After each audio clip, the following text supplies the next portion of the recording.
Shalom, damai di hati. Selamat pagi Jemaat Kemim Gloria, Jakarta Selatan, serta simpatisan yang dikasihi Tuhan kita, Yesus Kristus.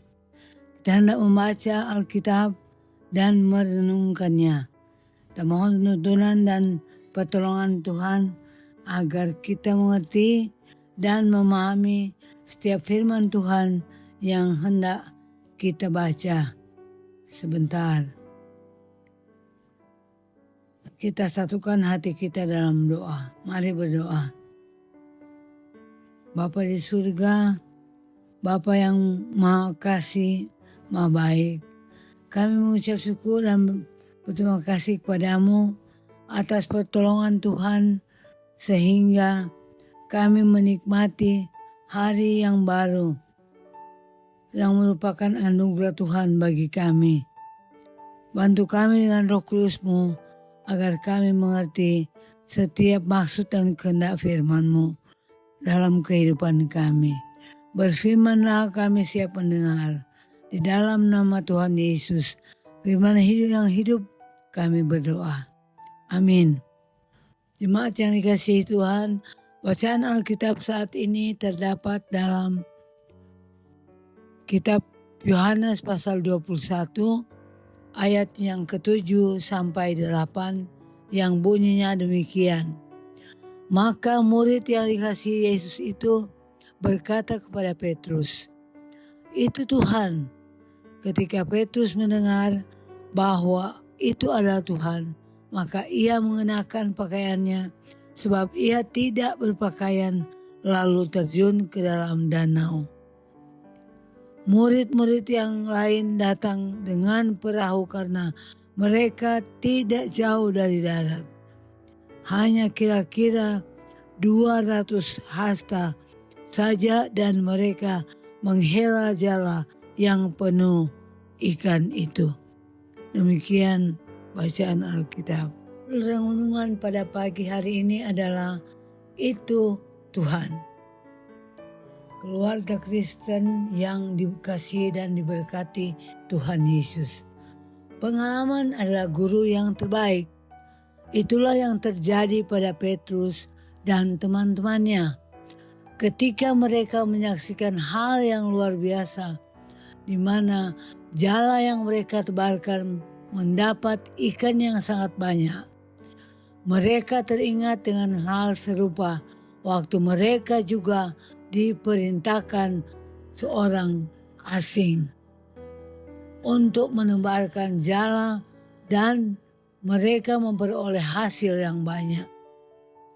Dan semenjak saat itu mereka menjadi muridnya. Pada kitab Injil Lukas 5 ayat 6 sampai 11.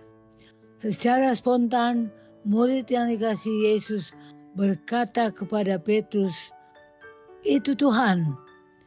Mereka yang dikasihi Yesus menunjuk pada Yohanes.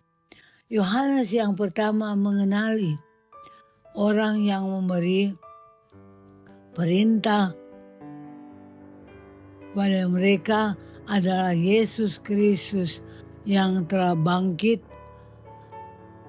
Itu Tuhan. Mereka merupakan suatu pengakuan bahwa yang hadir itu adalah Yesus Kristus yang telah bangkit. Yesus Kristus yang telah bangkit adalah Tuhan. Petrus pun yang mendengar bahwa hal orang asing itu adalah Tuhan, Sang Guru, maka ia langsung bertindak tanpa ragu untuk menjumpainya. Disusul kemudian dengan murid-murid yang lain karena mereka ada di perahu yang penuh dengan ikan. Karena jarak mereka dengan tepi danau dekat. Pengalaman iman para murid membuat mereka melihat bahwa perbuatan-perbuatan besar hanya dapat dilakukan oleh Yesus Kristus. Tidak ada seorang pun di dunia ini yang mampu melakukan seperti yang dialami oleh para muridnya, yakni menebarkan jala di jarak yang dekat dari darat.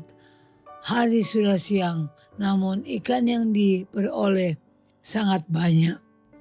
Pengakuan dari Petrus, Yohanes, dan para murid yang lain bahwa yang ada di depan mereka adalah Tuhan sangat jelas. Ini adalah pengakuan iman terpendek namun punya makna yang sangat luas. Keluarga Kristen yang dikasihi dan diberkati Tuhan. Sebab sebagai keluarga Kristen dan orang-orang percaya kepadanya, marilah kita memiliki kepekaan rohani dalam mengenali Yesus Kristus di kehidupan keseharian kita.